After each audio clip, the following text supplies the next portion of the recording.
A lot of people might have thought that Bloodborne was limited technically, a bit of a stopgap before the return of the real deal of Dark Souls 3, but I think from a perspective of narrative and tone, Bloodborne achieved much that the Souls series as a whole have perhaps strived for, but never entirely managed. So this video is about narrative design, and what does that mean? Well, it basically means not just the design of the game in terms of how it feels to play or what the combat's like, etc., but in terms of how the structure of the game and the mechanics of the game are able to support the story. I'm not actually going to be talking about the story in any detail, I'm not going to be talking about characters, it's going to be purely looking at the broad strokes and the way that the game is built to support the tone and narrative. But in order to explain this, there are going to be spoilers about Bloodborne and also spoilers about older Souls games as I look at what they were trying to achieve and maybe what they did achieve. However, there'll be nothing about Dark Souls 3 because it just came out.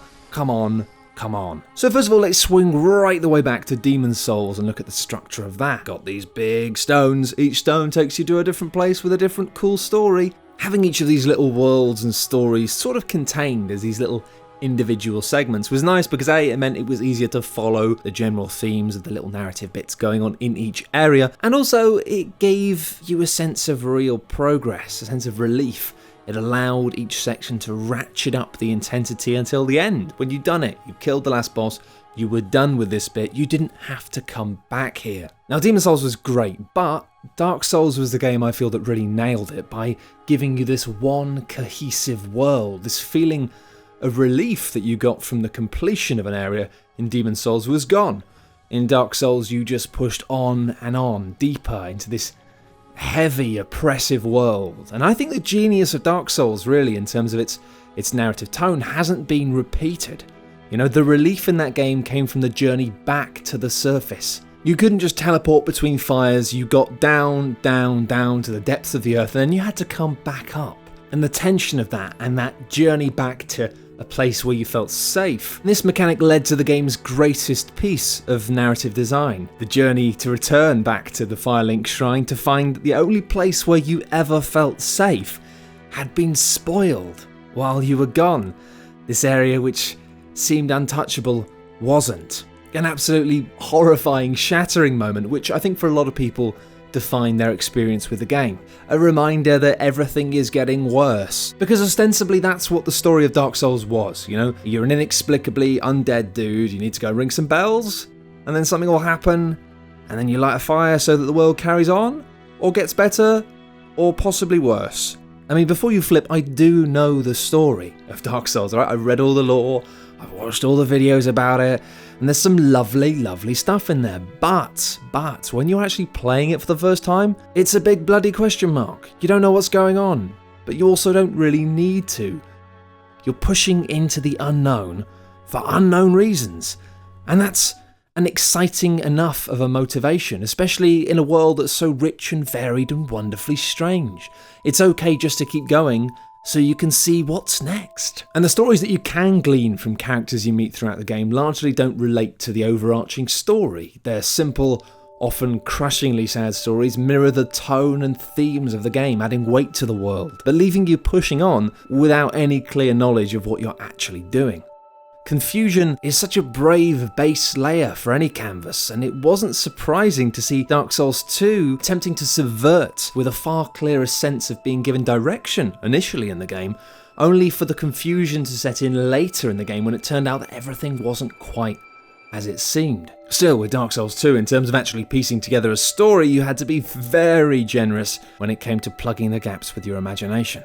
But while Souls games have had interesting stories, the glue that ties them together has mostly been tone. They've never managed to tell one cohesive story that players of different levels of commitment have been able to understand or enjoy. Dark Souls, for example, is pretty much binary. You either know what's going on, or you don't. And it's still enjoyable if you don't, just because the tone and theme are so consistent, but still, you don't. And this binary, really, of do you or don't you, comes from the age-old split of do you read the books in RPGs? Now, fair enough, From Software's games make this process more enticing. You've got tiny pieces of a gigantic puzzle in the form of item descriptions that leak new clues to the bigger picture at large by getting players to pause and briefly go through them. But even though it is fundamentally better than the system of expecting people to read bloody books in RPGs, you're still needing to get your players to pause the game and briefly go from barbarian to librarian. And that's asking a lot. Bloodborne, however, has some of the smartest narrative design I've ever seen, giving depth and detail for those who want the full picture, but still telling a story with broad enough strokes that you can follow what's going on without really knowing. The pace of the game is also crucial. Rather than front-loading the game with story, it keeps the initial narrative very simple. You're a hunter, you hunt beasts, so go out and hunt beasts. And today is some sort of weird night to do with the moon, so you just go and do your job, and in the morning, it'll all be over. Now, Bloodborne's greatest trick is that this isn't even close to the full picture, but it's basic enough for players to latch onto and get stuck into learning to play the game. As it gradually becomes clear that things aren't what they appear to be, the creeping confusion is just enough to entice players to start looking at some of those item descriptions. You see, Souls games drop you into a lake of confusion, and a lot of people are quite reasonably happy to mostly write off any desire to work out what's actually going on right from the start. They just go, I don't know, it doesn't matter. But Bloodborne's method is a slow, strange creep that gradually instills an incredible sense of curiosity. Let players think that they know what's going on for about 5, 8, 10 hours, and then gradually start feeding them some simple, strange questions. And it leaks you these questions in a series of simple but fairly elegant and clever ways. Most of the enemy designs in this game are related to other enemies. There is a sense of progression. One of the obvious themes in Bloodborne is about monsters and men and the two combining. And werewolves couldn't be a better starting point for that. At the start of the game, one of the first types of enemies you discover is just sort of wolfy style men. Then you discover actual proper werewolves. But then sometime later you find what feels like maybe the missing link, much more wolfy men things, but in a fairly shabby state. And they all appear to be wearing bandages, which gives you the sense that maybe this is a problem that's been going on for some time. And then you've got wolfy men. They're actually the snakes. Snake men. Ding ding, end of round 1, and Bloodborne isn't a werewolf game. Beautiful piece of simple subterfuge, hammer horror aesthetic, tons of gore, visibly full of werewolves. It's like a werewolf's wet dream. Now, what's cool about the enemy designs in Bloodborne in terms of being a narrative device is it's not just a simple chain. Most video games do that thing of being like, oh, here's an unwell scientist. Oh, here's a scientist that has an alien popped out of its head, and then here's an alien which is clearly a fully formed dead scientist. It's usually a chain which we see going through the game. And Bloodborne does have literally all of that, but the way that all of the enemy types in Bloodborne are connected is a little bit less linear, and it almost puts you in the role of some sort of deadly butterfly expert. Of every time you discover something, you go, is this an individual thing, or is this related to this? And as this catalogue of weird enemies expands, trying to work out exactly how each came about and why unfolds a huge amount of the actual story of what happened in this place. And then the moon. The moon. I mean, is there anything more consistent in terms of narrative design woven into your world than the actual sky? I mean, it's literally always there. Almost always there. I mean, the phases of the moon and the state of the sky are a constant reflection of the wider story. An omnipresent reminder of the game's core narrative. It's always there, posing one simple question. What the fuck is going on? And it's a question that the game's sparse moments of explicit storytelling don't want you to forget. The sky and the cosmos are one. The sparse use of writing in From Software's games have always led to a fixation on mantras. There isn't much of it there, so people end up quoting a lot of it. Praise the sun. Don't you dare go hollow, you dickhead. And obviously, you are dead. Now, these are great, but the cool thing about what Bloodborne does is it uses little lines and motifs that help you put your brain on the right track. The sky and the cosmos are one. Fear the old blood. So much talk throughout the game of attaining eyes on the inside, whatever that may mean. I mean, these seemingly nonsensical mottos of dead men, the first time you discover them just don't mean anything, but eventually, firmly guide you towards the realizations that you need to have in order to understand Bloodborne's story. But even if you're not reading item descriptions and just sort of you're blasting through things, chopping up wolves, the world itself unfolds right on cue.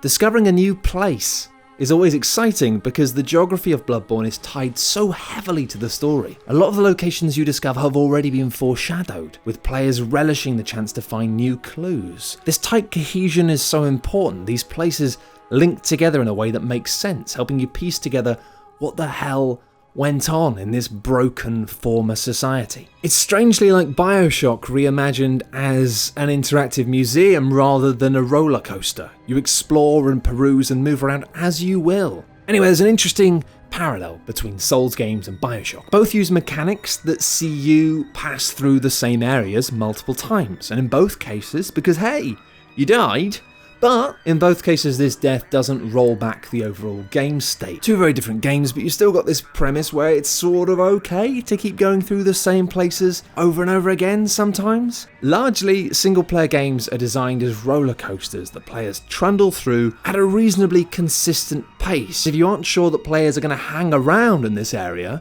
are you sure that people are actually going to notice the thing that you want them to notice? And hey, that's a really difficult problem, alright? People hate backtracking, and a lot of people hate feeling stuck and feeling like they're being kept in one area for longer than they want to be. And it's why Souls games are divisive, but it's also why they get away with sparse, subtle narrative. You can place a tiny seed of an idea into the brain of players, but if they then move on and get exposed to new stuff too quickly, then that thought might never come to fruition. But by controlling the pace of how we progress through their worlds, From Software allow these details the time they need to ruminate, spending hours in the same locations before the significance of what these places were suddenly falls into place out of nowhere. You're just halfway through a boss fight and then you go, and you realise something, allowing for these eureka moments rather than an overt plot revelation that makes you go, oh yeah, no, there was something.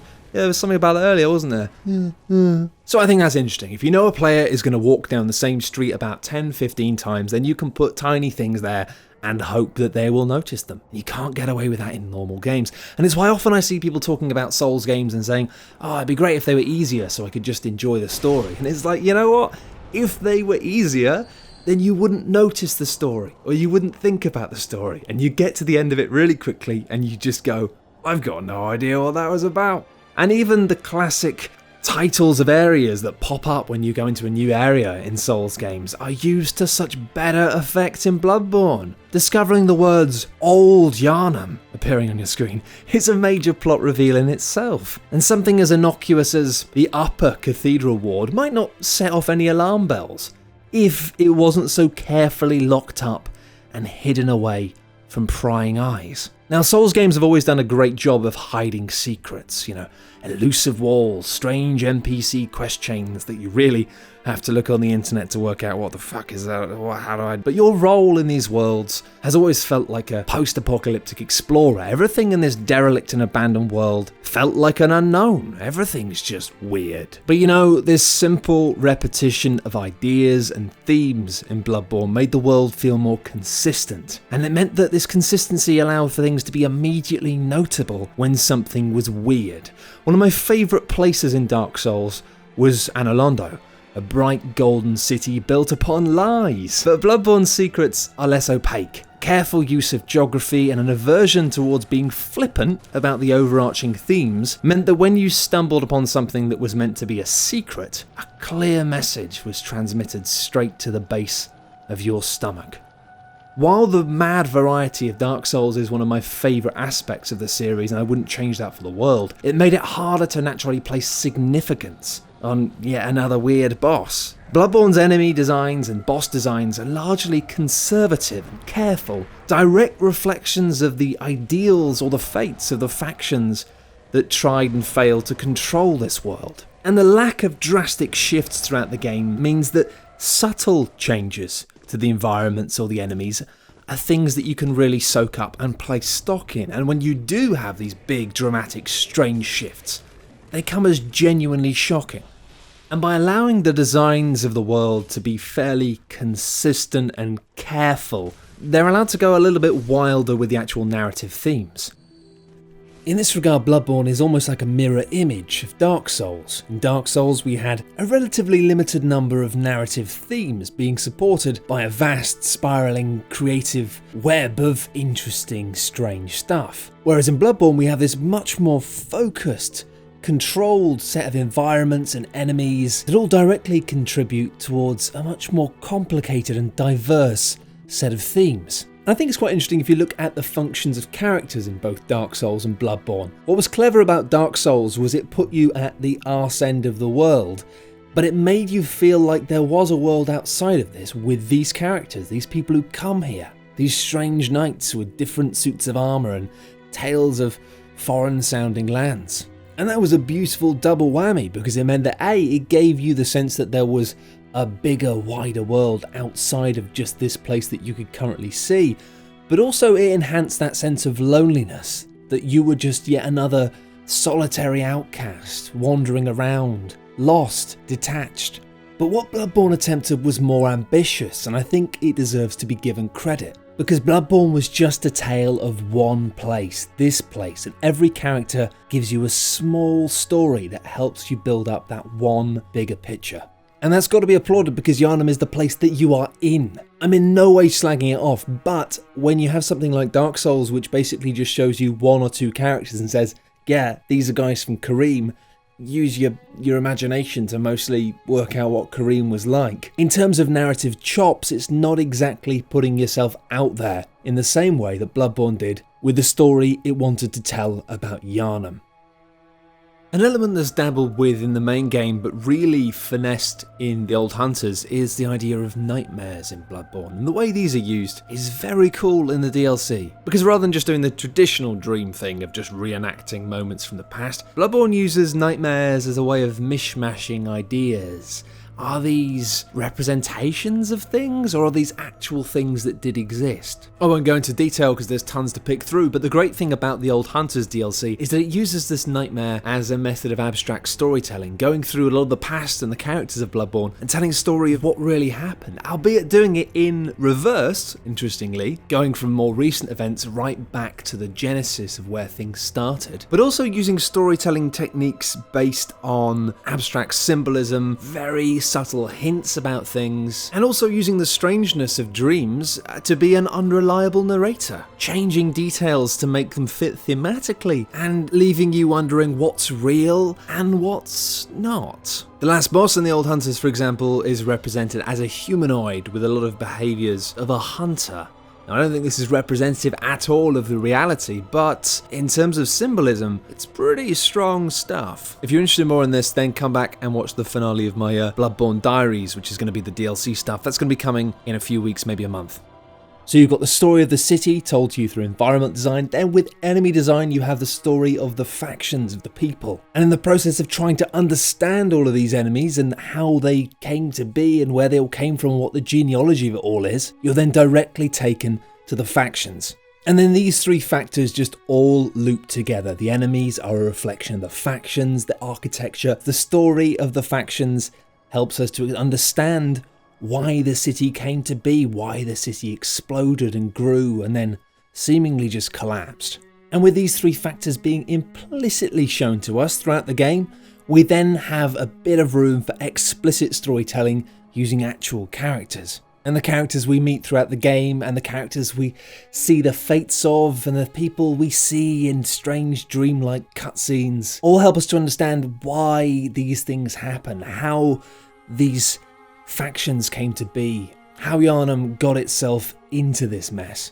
And it's a story that I'm not going to dwell on in any detail because you know what, there's plenty of other places that have already done that. But what I would say is it's very, very good at telling personal stories.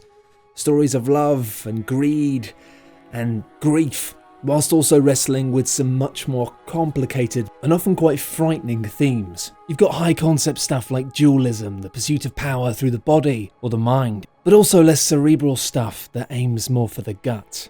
Themes like childbirth, surrogacy, loss, grief, and powerful guilt.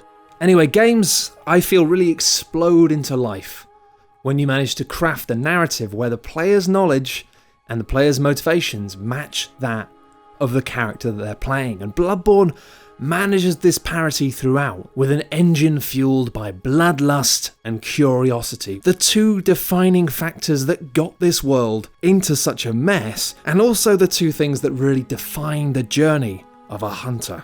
And Bloodborne tells a story about people losing themselves in the pursuit for physical power and arcane knowledge. And it's told throughout a game in which you become increasingly more physically powerful in a world that becomes overwhelmingly unhinged, giving you the sense that your character, having seen all of these things, might simply be going mad. And I think that's the genius of Bloodborne's narrative design, the layers of depth to the story and theme.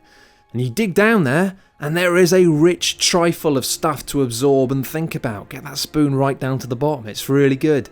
But if you aren't interested in that, then the core of the experience is lightly dusted across the surface. I even feel like it isn't a coincidence that the difficulty of the game's bosses seem to decrease as you reach the game's end. You've pushed through to a place where you aren't supposed to be, reaped the rewards you weren't supposed to take, and now you've become more than a hunter. You've become a part of this. Somehow, this transition from being a downtrodden underdog to being a powerful, strange force in your own right just fits beautifully with the story it's trying to tell. And this is true up until the very last encounter, of course, which is again quite difficult for reasons which again thematically fit really well with the story. But crucially, you don't have to think about all this stuff. You don't have to find all the cool secret locations that make your head explode with newfound knowledge. Everything works perfectly well, just as a light touch. Something went wrong because of bloods and turned people into werewolves, and you're a werewolf hunter. But then what are these things? And what's your role? Are you losing your mind? Is this all a trap? Are you just a pawn in a much bigger game?